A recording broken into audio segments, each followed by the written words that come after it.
28 साल पहले की एक वारदात है जब उत्तर प्रदेश के इलाहाबाद अब प्रयागराज में पहली बार AK-47 की गूंज सुनाई दी थी।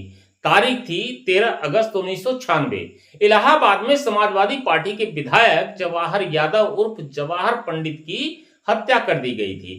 आप सोच रहे होंगे कि 28 साल के बाद इस मामले को क्यों उठाया जा रहा है। दरअसल बीजेपी के पूर्व विधायक रहे उदय भान करवरिया को जेल से रिहा कर दिया गया है। जवाहर यादव की हत्या में करवरिया को सजा हुई थी। जब इस रिहाई को लेकर जवाहर यादव की पत्नी और प्रयागराज जिले की प्रतापपुर विधानसभा से विधायक बिजमा यादव ने विधानसभा में करवरिया की रिहाई का विरोध करते हुए आवाज उठाई और यूपी सीएम योगी आदित्यनाथ चुपचाप सुनते रहे। सपा विधायक बिजमा यादव ने विधानसभा में सीएम योगी के सामने कहा कि मेरी और मेरे परिवार की हत्या कराई जा सकती है।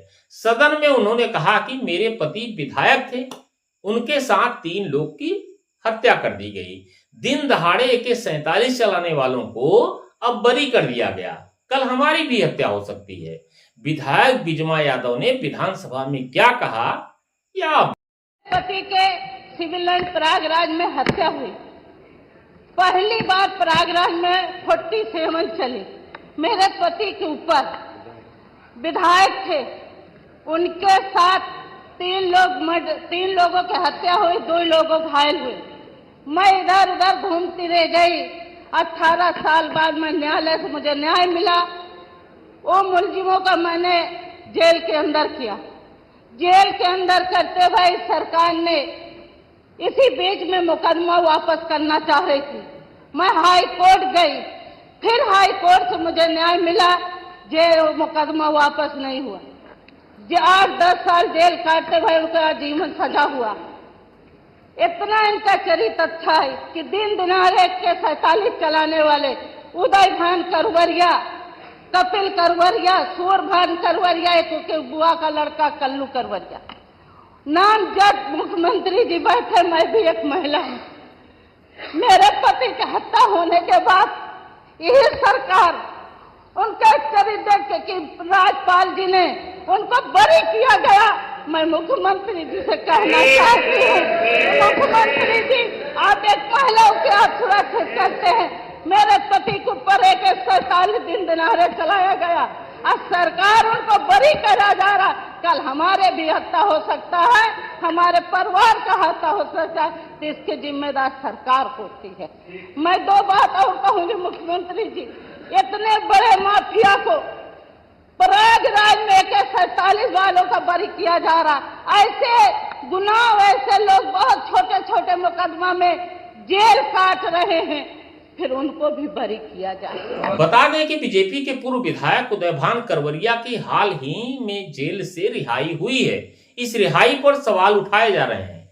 उदय भान करवरिया बिजमा यादव के पति जवाहर यादव हत्याकांड में आजीवन कारावास की सजा काट रहे थे। वहीं हाल ही में उदय भान करवरिया की रिहाई को लेकर सपा विधायक बिजमा यादव ने अपनी बात विधानसभा में रखी। उन्होंने सीएम योगी के सामने कहा कि मेरे पति की प्रयागराज में हत्या हो गई, उनके साथ 3 लोगों की हत्या हुई और पहली बार प्रयागराज में AK-47 चली। मेरे पति विधायक थे। 18 साल बाद कोर्ट से मुझे न्याय मिला और उन अपराधियों को सजा मिली। सपा विधायक ने आगे कहा कि इस सरकार ने मेरे पति के हत्यारों को अच्छे आचरण पे बरी कर दिया है, ऐसे अपराधियों को छोड़ा जा रहा है। कल को मेरी और मेरे परिवार की हत्या की जा सकती है। मैं आपसे गुहार लगा रही हूं कि हमारी सुरक्षा अब आपके हाथ में है। मुझे उम्मीद है कि मुख्यमंत्री से हमें न्याय मिलेगा। खैर, आपको बताते हैं कि साल 1996 में समाजवादी पार्टी के विधायक रहे जवाहर यादव उर्फ जवाहर पंडित हत्याकांड पर गोलियां बरसाकर हत्या की गई थी। इस दौरान जवाहर यादव के साथ 2 और लोगों की मौत हो गई थी। 3 लोगों की हत्या का आरोप उदय भान करवरिया और उनके रिश्तेदारों पर लगाया गया था। लंबे मुकदमे के बाद 2019 में कोर्ट ने सभी आरोपियों को दोषी मानते हुए उम्र कैद की सजा सुनाई थी। जवाहर यादव उर्फ जवाहर पंडित थोड़ा अजीब लगता है। यादव और पंडित एक साथ, लेकिन वो अपने करीबियों के लिए पंडित ही थे। जवाहर पंडित की हत्या के 23 बरस बाद अदालत का फैसला आया। फैसले के बाद सियासी माहौल इस तरह का हो गया कि मानो घटना अभी कल ही हुई हो। शहर की सियासत को दशकों से देखने वालों की माने तो 80 के दशक में जिले में तेजी से जवाहर यादव का नाम उभर रहा था। जवाहर यादव शानदार वक्ता थे। जवाहर के करीबी उन्हें जवाहर पंडित के नाम से बुलाते थे। उनके नाम के साथ पंडित जुड़ना ही उनकी पहचान बन गया था। पंडित जनेश्वर मिश्रा, रेवती रमण सरीखे दिग्गज सपाइयों के गढ़ में जवाहर यादव ने अपनी पैठ कम समय में मजबूत बना ली थी। सपा मुखिया मुलायम सिंह यादव जिले की हर सभा में जवाहर का नाम लेते थे। उनके मंच पर जवाहर जरूर होते थे। इसकी बदौलत जवाहर यादव 1993 के विधानसभा चुनाव में झूसी विधानसभा से सपा से उम्मीदवार बनाए गए। यहीं से विधायक चुने गए। तेज तर्रार युवा नेता होने के चलते सपा के दिग्गज नेताओं के करीबी भी थे, जिसके चलते उनकी पहचान जल्द ही प्रदेश स्तर के नेताओं के बीच हो गई।